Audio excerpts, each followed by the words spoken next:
En las secciones anteriores ya hemos visto la cinemática directa, la cinemática inversa. El jacobiano no lo voy a ver, no me va a dar tiempo. Voy a pasar a una parte más interesante que es dinámica del manipulador. Si ustedes recuerdan, en la parte cinemática directa e inversa, ustedes en ningún momento están analizando las fuerzas o los pares que causan el movimiento. Simplemente están obteniendo ecuaciones donde pueden determinar las posiciones a partir de otras coordenadas. Es decir, en la cinemática directa ustedes obtenían la posición del efector final en términos de las distancias y de las variables articulares.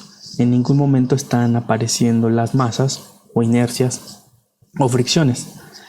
En la parte del modelado dinámico ya van a aparecer las fuerzas que causan el movimiento.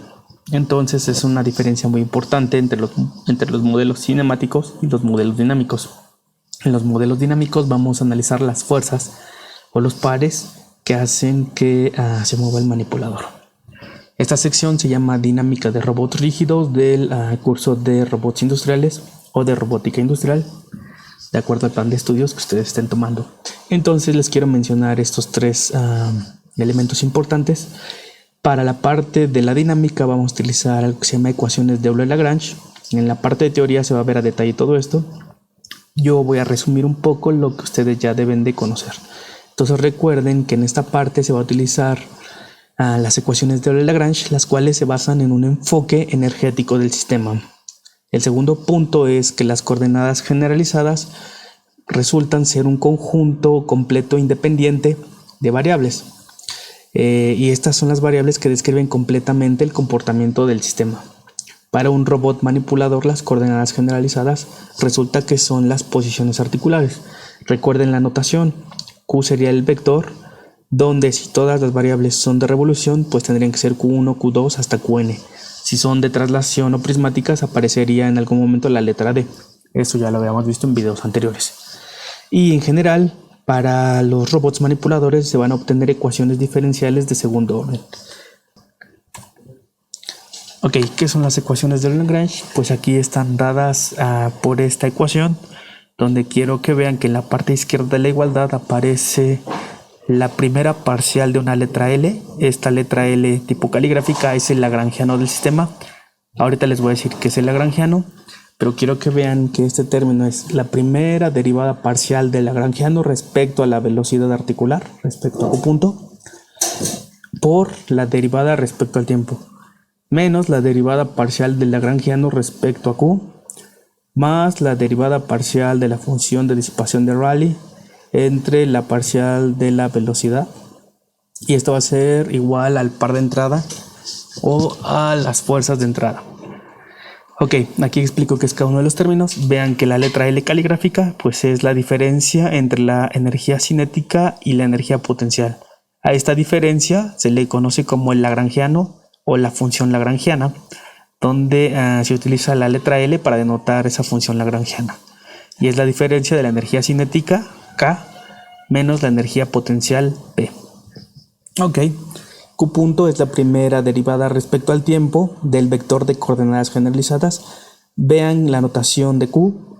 En general yo voy a utilizar letras mayúsculas para denotar matrices, letras minúsculas y en negritas para denotar vectores. Entonces les repito, letras mayúsculas y en negritas van a ser matrices, letras minúsculas y en negrita van a ser vectores. Entonces Q punto va a ser un vector que va a ser igual a la primera derivada respecto al tiempo de Q.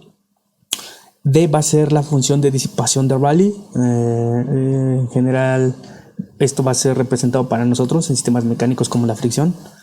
Y tau es un vector de fuerzas o pares generalizados, donde vean que también es una tau negrita y es minúscula, entonces es un vector y pertenece al vector y pertenece al espacio de reales de dimensión n. Lo que quiero que vean aquí es que vamos a tener un vector columna de n entradas, es decir, cada articulación de su robot va a tener un par de entradas.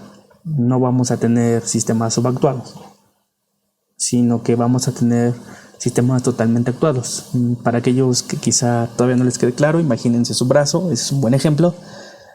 Imagínense que su muñeca va a tener atado un motor, su codo va a tener atado un motor y su hombro va a tener un motor. Entonces, si nuestro brazo lo vemos de una manera muy sencilla, recuerden que tiene 7 grados de libertad, pero supongamos que tiene solamente 3 grados de libertad, entonces estamos analizando un robot de 3 grados de libertad.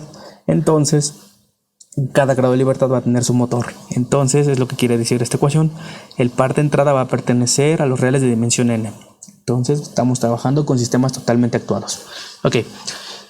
Vamos a ver cómo implementamos estas ecuaciones de Euler-Lagrange en un ejemplo introductorio. Vean que tenemos un sistema masa, resorte, amortiguador y vamos a tener una fuerza de entrada. Entonces, ¿cuál es el primer paso? Lo pongo a manera de receta. Lo primero que hay que hacer es obtener la energía cinética y la energía potencial.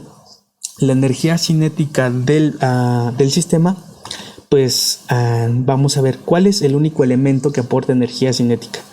En general, ustedes recordarán de sus clases de mecánica que para sistemas traslacionales la energía cinética será igual a un medio de la masa por la velocidad al cuadrado. Entonces, al momento que yo escucho masa, pues un elemento que se mueva, una masa que se pueda mover, va a almacenar energía cinética. Entonces, el elemento que aquí nos va a proporcionar o almacenar energía cinética va a ser la masa de nuestro carrito. Entonces, la energía cinética, recuerden que la vamos a denotar con la letra K. Acá está. Y recuerden que está en función de Q y Q punto. Vean que aquí la energía cinética será igual a un medio de la masa por la velocidad al cuadrado. Recuerden que aquí es la velocidad articular, Q punto. Ok, la energía cinética. Recuerden, primer paso, obtener energía cinética y potencial. Ya obtuve la energía cinética. La energía potencial, ¿de dónde va a salir? Pues la energía potencial en este sistema me lo va a dictar o me lo va a dar el resorte. Entonces la energía potencial va a ser igual a un medio de nuestra constante del resorte por la posición al cuadrado. ¿Sale? Entonces ya tenemos la energía cinética, la energía potencial. El siguiente paso es armar el lagrangiano. El lagrangiano, como les había dicho, es la energía potencial menos la energía cinética. Entonces simplemente copio estas dos ecuaciones y el lagrangiano del sistema va a ser un medio de la masa por la velocidad al cuadrado menos un medio de la constante del resorte por la posición al cuadrado. La función de disipación de Rayleigh, pues, ¿de dónde creen que va a salir? Pues este término o esta función de disipación va a ser debida a nuestro amortiguador. Entonces vean que nuestro amortiguador tiene una constante B. Entonces la función de disipación de Rayleigh es igual a un medio por la constante B. Aquí una disculpa, me faltó B por la velocidad al cuadrado. Entonces lo que tenemos que hacer es aplicar las ecuaciones de Euler-Lagrange, que son estas. Entonces vamos a empezar de derecha a izquierda. El par de entrada, vean que es un sistema CISO, una entrada, una salida, que sería la posición. Es decir, lo que quiero analizar en este sistema es a partir de esta entrada F, determinar qué tanto se movió el carrito y la distancia que me dicta qué tanto se movió, pues es la variable Q. Entonces, es un sistema CISO, una entrada, una salida. Entonces, del lado derecho vean que tenemos los vectores de pares generalizados, pares o fuerzas generalizadas. En este caso, pues como es un sistema traslacional, es una fuerza de dimensión 1, solamente es aplicada en un eje. Esto va a ser igual a, vamos a empezar por este término, la parcial de la función de disipación de Rayleigh respecto a Q punto. Vean que es la función de disipación de Rayleigh. Entonces, si yo derivo parcialmente respecto a Q punto, el 1 medio se va a cancelar por el cuadrado y lo que me quedaría sería B por Q punto. ¿Sale? Que sería este término. Estoy derivando parcialmente la función D respecto a Q punto. Entonces vean que ese término se cancela, el cuadrado cuando baja se cancela con 1 medio. Aquí les dije que me faltó la B, aquí está la B por Q punto. Entonces ese sería el primer término. El siguiente término es menos la parcial del lagrangiano respecto a Q. Entonces vamos a ver el lagrangiano. El lagrangiano es esto. Tengo que derivar parcialmente el lagrangiano respecto a Q. Entonces yo me doy cuenta que de estos dos términos solamente este depende de Q. Entonces este no aporta nada, sería 0. Pero este sí va a tener una derivada parcial diferente a 0. Entonces lo que tengo que hacer es derivar este término respecto a Q. Entonces cuando yo derive parcialmente respecto a Q, esto 1 medio, digamos 2, va a pasar acá abajo y se va a cancelar, se va a hacer 1 por K. por Q. Entonces quiero que vean que aparece un menos, es menos la parcial de lagrangiano respecto a Q, entonces menos por este menos se va a hacer más, la constante K permanece.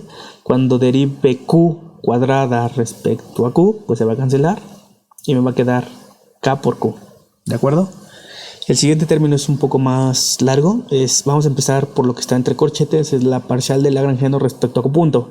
Entonces el único término que depende de Q punto es este término, este se hace 0. Entonces lo que tengo que hacer es derivar parcialmente respecto a Q punto. Cuando derive parcialmente respecto a Q punto, este cuadrado va a bajar, se va a cancelar con este 2, se va a hacer 1, va a quedar m por Q punto. Ok, eso sería la parcial, pero me dice que también tengo que derivar respecto al tiempo. Entonces si yo derivo m por Q punto, voy a tener m por Q dos puntos, que sería este término, m por Q dos puntos. Entonces las ecuaciones de Lagrange me darían esto. Ustedes pueden utilizar otra metodología y van a llegar al mismo camino, pero la idea de utilizar este ejemplo es que quiero que vean que para un sistema de dimensión 1, para un sistema macizo, las ecuaciones de Lagrange nos pueden dar un modelado más simple. Y esta metodología se puede extender para sistemas de dimensión n. Recuerden que en los robots manipuladores vamos a tener n grados de libertad. Entonces ahí la cosa se complica un poquito más porque vamos a tener n ecuaciones diferenciales, es decir, en forma de renglones. Aquí tenemos una porque es un sistema de dimensión 1. Podríamos tener más ecuaciones diferenciales en forma de renglones. Entonces este fue el ejemplo de motivación. Y la idea pues es ocuparlo para un robot manipulador donde tenemos n eslabones o n grados de libertad. Entonces la idea es la misma. Lo que se tiene que hacer es seguir estos pasos, obtener la energía cinética y potencial, pero ahora ya no va a ser de un solo eslabón, sino sería la energía cinética y potencial de todos los grados de libertad de todos los eslabones. Porque cada eslabón, recuerden que tiene un motor, entonces cada uno de esos grados de libertad va a aportar energía cinética y energía potencial. Lo que tenemos que hacer como paso número 1 es obtener la energía cinética y la energía potencial total de todo el manipulador. Después obtener el lagrangiano, después ver si hay función de disipación de Rayleigh y aplicar las ecuaciones de Euler-Lagrange. Entonces estos mismos 4 pasos se van a implementar, se van a tener que ocupar para un sistema de n grados de libertad. Entonces ven que aquí les pongo este robot donde podemos tener n eslabones. Entonces vean que vamos a asumir o vamos a tener que hacer la suposición de que toda la masa del eslabón se va a concentrar en un punto. Ese punto pues es el centroide. Lo que vamos a tratar de hacer es determinar la energía cinética y potencial del centroide de cada uno de los eslabones. ¿De acuerdo? Entonces quiero que vean que cada centroide, cada punto, va a aportar velocidad angular y velocidad lineal. La notación P punto es velocidad lineal, la notación omega es velocidad angular. Entonces, como ustedes saben de sus cursos de mecánica, la energía cinética es un medio de la masa por la velocidad al cuadrado. Pero aquí, ¿qué sucede? Que la velocidad va a tener dos componentes, una que es debida a la velocidad angular y otra que es debida a la velocidad lineal del centroide de cada uno de los eslabones. Entonces lo que tenemos que hacer es que la energía cinética total, que nuevamente va a depender de Q y Q punto, va a tener que ser la sumatoria desde i igual a 1 hasta n, donde n son los grados de libertad, y vamos a tener que sumar cada una de las energías cinéticas de los centroides de nuestros eslabones, ¿de acuerdo? Entonces aquí lo que hago es jugar a partir de esta ecuación, trato de encontrar los centroides, aplicar las integrales para determinar cuál sería la energía cinética a partir de la integral de la velocidad lineal y angular. Esto se ve a detalle en el curso de teoría. Utilizo propiedades de producto cruz, por ejemplo, la velocidad lineal, les menciono rápidamente, la velocidad lineal de un punto y pues nótese que si esto se está moviendo para acá, simplemente va a ser el producto cruz de la velocidad angular por el vector de posición. Es decir, la velocidad lineal va a ser tangencial al movimiento de este eslabón. Eso se ve con más detalle. No me va a dar tiempo a explicarlo, no voy a hacer tan largo este video, pero lo que quiero hacer es encontrar una ecuación que me permita determinar la energía cinética como la sumatoria de cada una de las energías cinéticas. Ok, aquí hay algo bien importante. quiero que vean que la energía cinética, una vez manipulando las ecuaciones, vamos a llegar a esta ecuación, que es la ecuación 10, que nuevamente es la sumatoria desde I igual a 1 hasta N de un medio de la masa. Aquí quiero que vean que, si les sirve un poco, este término sería la velocidad cinética debido a la velocidad lineal. Es decir, quiero que vean un medio de la masa por la velocidad al cuadrado. Nada más que aquí son vectores de posición, por eso estoy transponiendo para que se pueda realizar la multiplicación. La derivada del vector de posición traspuesto por la derivada del vector de posición del centroide yésimo. Este término pues sería como velocidad al cuadrado, nada más que ahora es un sistema vectorial. Entonces hay que tener cuidado en la multiplicación de estos vectores. Más un medio, quiero que vean que aquí aparece algo parecido a la velocidad angular al cuadrado, un medio de la velocidad al cuadrado, vean, velocidad transpuesta, velocidad por la masa. Nada más que aquí hay que tener cuidado, ya no es una masa. Todo este término se le llama tensor de inercia, y estos son las matrices de rotación que me relacionan el centroide yésimo respecto al sistema base. Aquí lo interesante es que este centroide, esta matriz llamada tensor de inercia está dado por esto. Entonces este término normalmente nos dice sobre qué eje va a tener componente inercial. Normalmente asumimos que solamente va a tener componentes en la diagonal principal. Es decir, estos elementos cruzados valen 0 por simplicidad. Ok, la matriz de rotación lo único que hace es trasladar o mapear esta inercia de nuestro eslabón yésimo a nuestro sistema base o nuestro sistema fijo. Ok, entonces yo reacomodando esta energía cinética me doy cuenta que puedo factorizar en un medio. Esta sumatoria la puedo reescribir de esta manera, donde del lado izquierdo premultiplico la velocidad articular transpuesta, y del lado derecho posmultiplico por la velocidad angular, y todo este término lo puedo reagrupar en algo que se llama la matriz de inercia. La matriz de inercia pues va a ser la sumatoria desde I igual a 1 de todos esos términos. Estos términos pues son los jacobianos de velocidad lineal, y estos son los jacobianos de velocidad angular. ¿Sale? Eso se ve con más detalle en la teoría. Entonces vean que esta es la matriz H y se llama la matriz de inercia. Ok, ¿cómo calculo la energía potencial? Recuerden que el objetivo es determinar la energía cinética y la energía potencial. Entonces nuevamente la energía potencial va a ser la sumatoria desde igual a 1 hasta n de cada una de las energías potenciales de los centroides de cada uno de los eslabones. ¿Cómo calculo simplemente la energía potencial? Pues la energía potencial, si ustedes recuerdan, se calcula simplemente como m por el vector de gravedad por el vector de posición. Es decir, mg por h. Entre más valga la altura, más energía potencial voy a tener.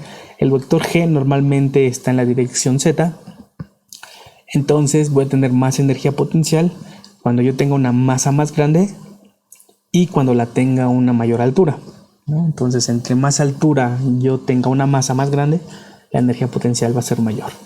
Sale el vector g normalmente está dado en la dirección z. Ok. Perfecto. Entonces una vez que yo tengo la energía cinética y la energía potencial, lo que queda es obtener el lagrangiano. Recuerden que el lagrangiano es la diferencia entre la energía cinética y la energía potencial. La función de disipación de Rayleigh estaría dado por esto, sería igual a un medio de la velocidad al cuadrado. Vean que Q está en negritas y en minúsculas, quiere decir que son vectores.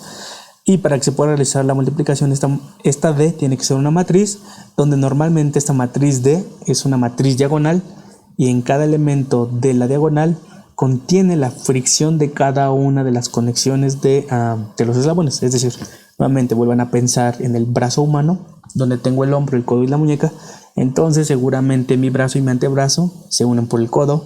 Entonces en un robot industrial, si yo trato de utilizar de alguna manera un valero, ese valero tendrá fricción. Es decir, si yo tuviera en mi codo un valero, estaría uniendo de algún modo mi antebrazo y mi brazo.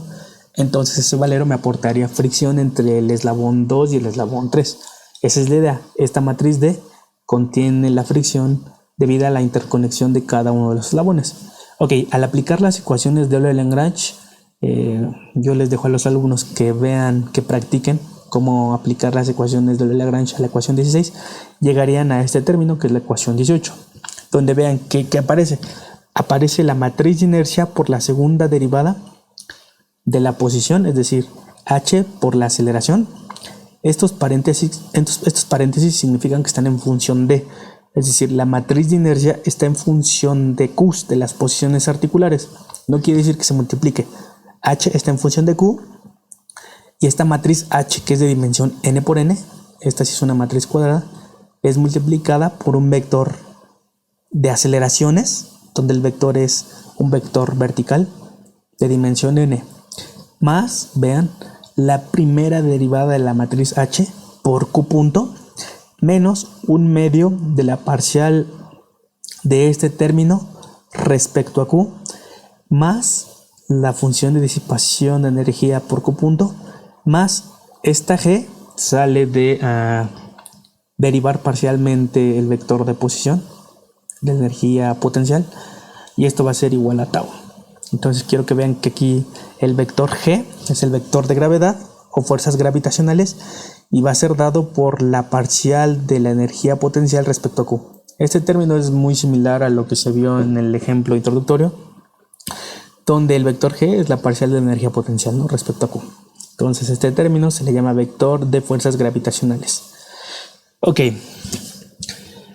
aquí yo puedo reescribir estos términos, que serían estos términos. Vean, estos dos términos lo puedo reescribir en una matriz que se llama matriz de Coriolis, y representa las fuerzas debidas a sistemas de coordenadas que están girando o moviéndose respecto a otros sistemas que también se están moviendo, ¿no? Después haré un video explicando qué son las fuerzas centrífugas y de Coriolis. Ok, entonces si yo reagrupo este término o lo defino como la matriz de Coriolis, las ecuaciones de un robot manipulador de n grados de libertad están dados por la matriz h por la aceleración, la matriz de Coriolis por la velocidad, más la disipación de energía por q punto, más el vector de gravedad, y esto es igual a tau. Entonces quiero que vean que del lado izquierdo, cada producto de esta matriz por este vector me tiene que dar un vector columna de dimensión ¿qué? De n por 1. Es decir, voy a tener un vector de n elementos donde van a estar acomodados o apilados en una columna. Entonces yo de alguna manera tengo que sumar elemento a elemento de estos productos, más este producto, más este producto, más este producto, y esto va a ser igual a un mismo vector renglón. Ok, entonces esta es la ecuación más importante, la ecuación 20. La matriz de inercia por la aceleración, la matriz de Coriolis por la velocidad, la matriz de disipación de energía por la velocidad, más el vector de gravedad igual a tau. Perfecto. Entonces aquí está la demostración de la matriz de Coriolis. ¿Cómo se llega ahí? Si quieren, después les paso la presentación, me envían un correo y yo les paso esta presentación.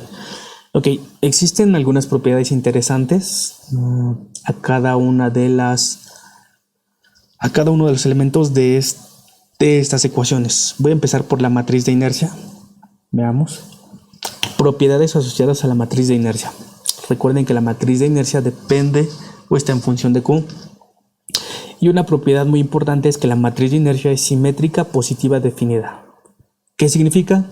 Que si la matriz de inercia la pongo en una forma cuadrática, es decir, premultiplico por un vector transpuesto y luego posmultiplico esa misma matriz por el mismo vector, resulta que siempre va a ser mayor que 0 para todo valor de x que pertenezca a los reales. Esa es una cosa muy importante. Una forma de verificar si una matriz es positiva definida es que los eigenvalores van a tener que ser positivos. Si alguno de los eigenvalores es 0, entonces esta matriz sería positiva semidefinida. Y como sé que es simétrica, pues simplemente observando que su transpuesta es igual a la misma matriz, ¿no? Esas son propiedades que ustedes ya conocen. El segundo punto es que existe una constante positiva alfa, tal que la matriz de inercia va a ser mayor o igual a una alfa por la matriz de identidad.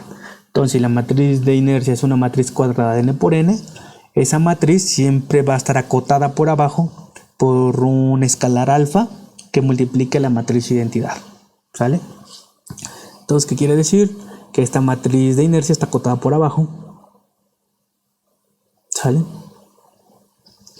Ok, la tercera propiedad es que para el caso de robots provistos únicamente de articulaciones de revolución, existe una constante beta tal que esa constante beta va a ser mayor o igual que el lambda max de la matriz de inercia que está en función de Q. Ok, ¿qué quiere decir esto? Que los eigenvalores de la matriz H de Q siempre van a tener que estar acotados por arriba por un eigenvalor beta. ¿Sale? Eso es muy importante.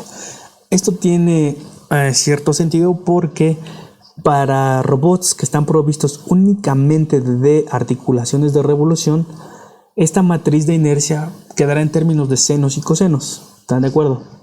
Entonces, de alguna manera, esos senos y cosenos estarán premultiplicados por masas y longitudes, que son constantes. Las longitudes pueden ser las longitudes de los centroides, que son constantes, tienen un valor máximo. Las masas, que pueden ser constantes, que son constantes dado que estamos asumiendo que son sistemas invariantes. Por lo tanto, esos cosenos van a tener cotas. Esas cotas van a ser el producto de las masas por longitudes. Entonces, de alguna manera, si yo saco los eigenvalores de esa matriz H, siempre van a estar acotados por arriba. Ojo, esto solamente cumple para robots de articulaciones de revolución. ¿De acuerdo? Ok. Las propiedades de la matriz de Coriolis. Recuerden que la matriz de Coriolis está en función de Q y Q punto. Y si la velocidad es cero, es decir, si el argumento de la matriz de Coriolis es cero, quiere decir que no hay sistemas de coordenadas que están moviendo respecto a otro sistema, entonces la matriz de Coriolis es cero. ¿De acuerdo? Independiente de cuánto valga Q. Y tiene sentido, ¿no? Si la matriz de Coriolis está en función de Q y Q punto, pero Q punto vale cero, es decir, ese sistema coordenado no se está moviendo respecto a otro sistema, no existe efecto Coriolis, entonces ese elemento vale cero.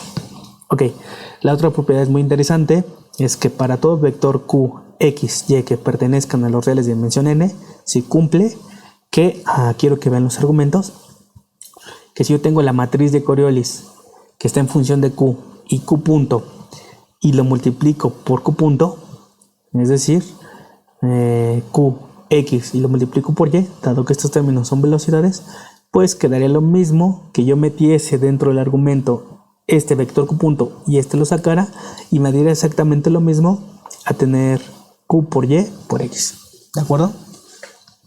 Aquí simplemente quiero que vean que este argumento se saca y este se mete y es lo mismo que pasa acá, ¿no? Este quedaría dentro y este quedaría fuera. Sería lo mismo. ¿Por qué? Porque este término es velocidad y este término es velocidad. Eso lo pueden observar del modelo. Quizá no les quede tan claro, pero quiero que vean que la matriz de Coriolis es esta matriz que está en función de Q y Q punto, pues está siendo multiplicada por Q punto. Entonces da lo mismo que este yo lo meta y que este yo lo saque y se cumple porque son las velocidades Q.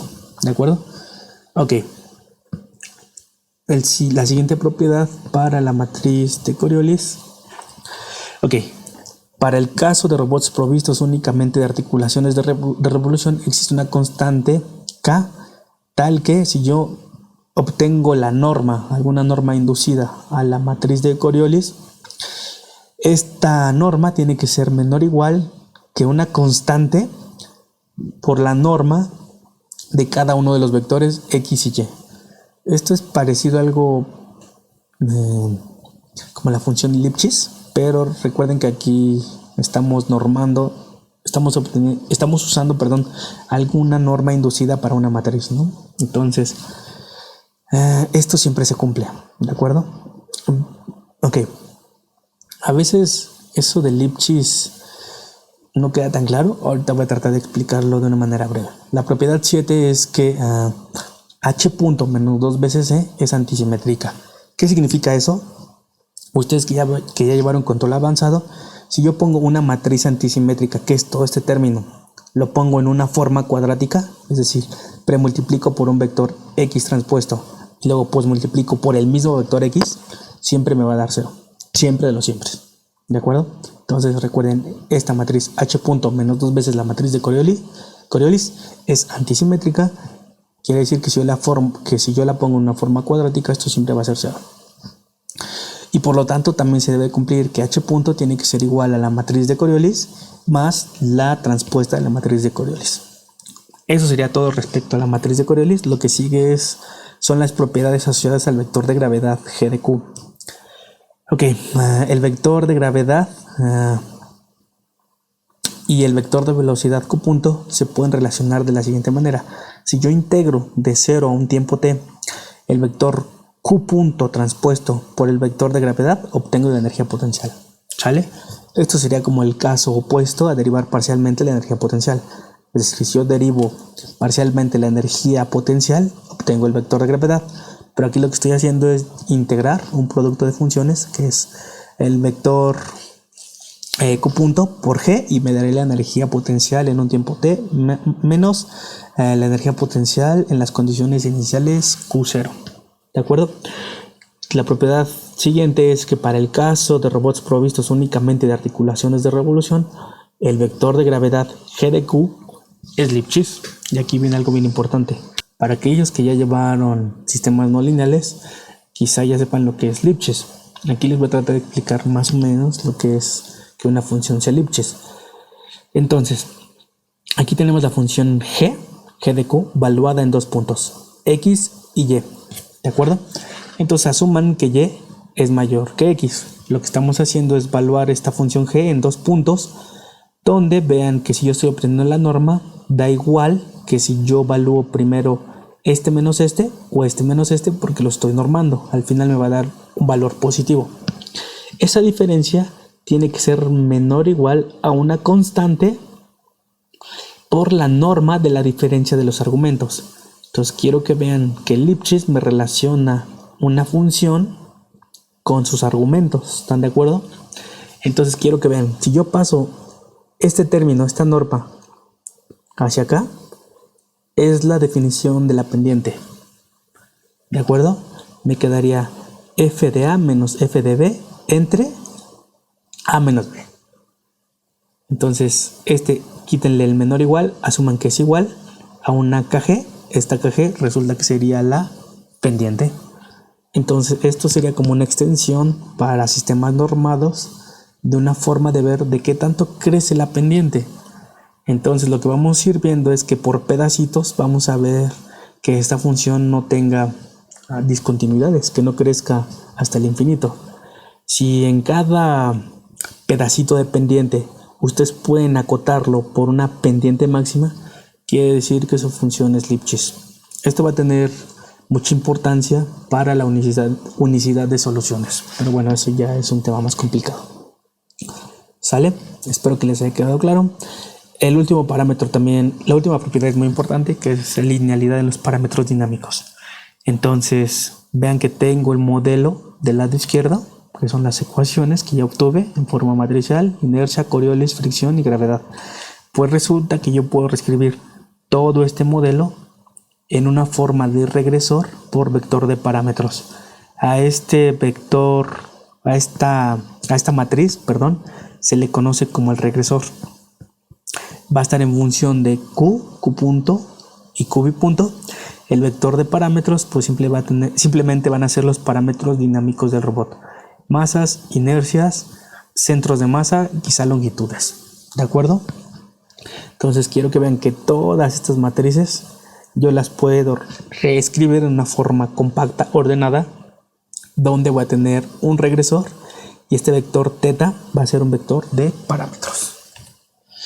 La última propiedad es que la dinámica del manipulador define un mapeo pasivo. Esto lo van a ver en su clase de teoría y va a ser muy importante, donde la variable de entrada va a ser un par y la variable de salida va a ser la velocidad. Entonces quiere decir esto es notación de pasividad, entrada, salida, y esto quiere decir que el sistema va a ser pasivo si se cumple que la integral de 0 a t del producto de la entrada por la salida va a ser igual a menos una constante beta, para cualquier constante beta mayor que 0, claro. Ok, listo. Dicho eso, pues lo que vamos a hacer es simular la dinámica de un robot manipulador de 2 grados de libertad. Ese es el video que ya lo abordé en cinemática inversa y cinemática directa. Imagínense que tenemos un robot de 2 grados de libertad planar. Entonces aquí tengo la simulación. Como no tengo un robot, pues lo que voy a tratar de mostrar es la dinámica en respuesta libre, es decir, el par de entrada, tau. Quiero que vean.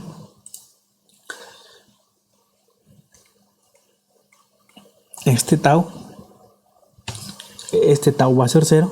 Entonces lo que quiero ver es cómo se comporta la dinámica de nuestro manipulador en entrada libre. Aquí tengo las matrices en este embebido, donde la función se llama D2Q, quiere decir a la salida. Recuerden que esta es una función, la notación de MATLAB es función, nombre, estas serían las entradas, Q es posición, velocidad, par de entrada, y la salida sería la aceleración. Estos son los parámetros. Les voy a pedir que ustedes simulen la respuesta libre de un robot manipulador de 2 grados de libertad. La masa 1 es de 1.2 kilogramos, la masa 2 es de 1 kilogramo, la longitud del eslabón 1 es de 700 gramos, longitud 2 es de 800 gramos. Por lo tanto, vamos a suponer que el centroide va a estar a la mitad, LS1.4, LS2.3, más o menos. El coeficiente de fricción va a ser igual a 0.5. El coeficiente de fricción número 2 va a ser igual a 0.5. Estas son definiciones. Coseno de 1 va a ser, bueno, C1 va a ser igual a coseno de Q1. C2 va a ser igual a coseno de Q2. Ok, estas son puras definiciones. C12 va a ser igual a coseno de Q1 más Q2. S de 1,2 que no lo ocupo porque me está diciendo aquí con esta pequeña, con ese subrayador rojo que no se está ocupando. Seno de 1,2 va a ser igual a la sumatoria de Q1 más Q2 dentro de la función seno. Perfecto. El tensor de inercia...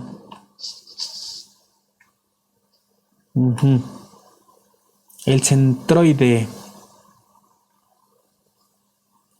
Ok, el centroide lo voy a suponer que está en el centro. Va a ser igual a 1/12 de la masa del eslabón 1 por la longitud 1 al cuadrado. Perfecto. Me queda la duda de este LS1. Creo que es la posición del vector de gravedad. Ok, bueno, no importa. Ok. Este sería nuestro... ok, este sería nuestro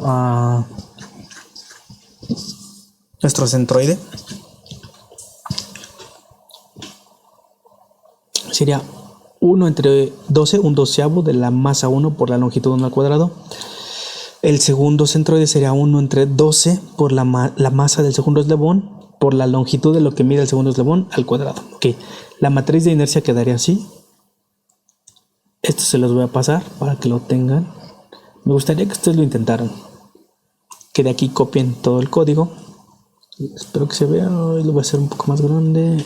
Ahí está. De aquí lo pueden copiar. Esta es la matriz de inercia. Entonces lo que tengo que hacer es declarar la matriz de inercia. La matriz de Coriolis, vean que es de dimensión 2, H. La de Coriolis también es una matriz cuadrada de dimensión 2 por 2.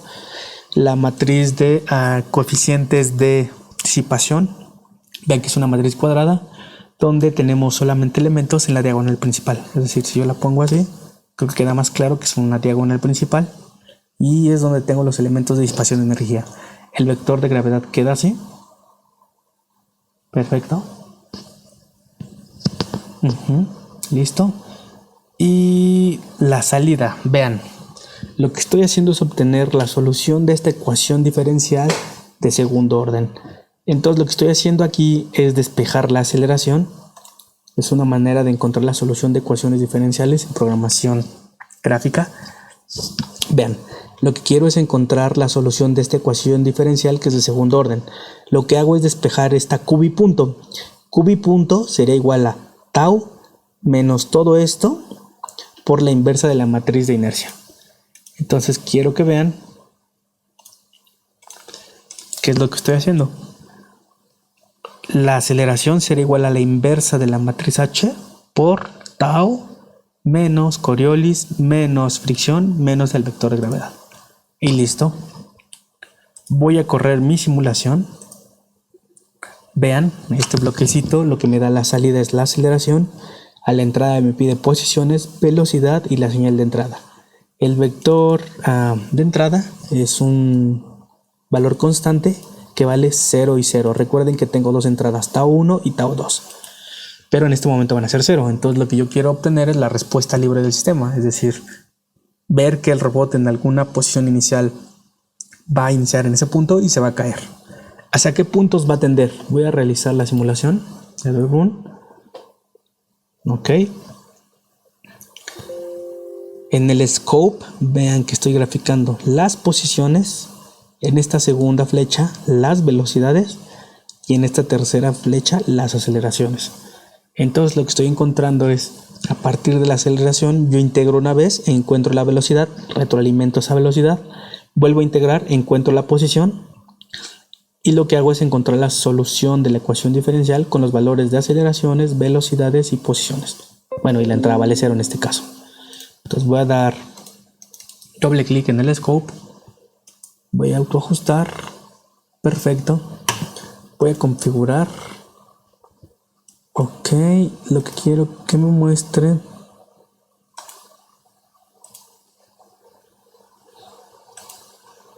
Ok, no me está limitando los últimos puntos. Esta va a aparecer así cuando ustedes lo simulen. Hay que deshabilitarlo. Es decir, si ustedes lo dejan habilitado, les va a mostrar los últimos 5000 puntos. Yo quiero que muestre todo el vector del tiempo. Ok, perfecto.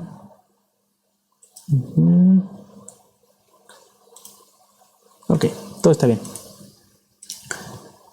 Ok, entonces tendré que volver a correr, pero ya está bien configurado.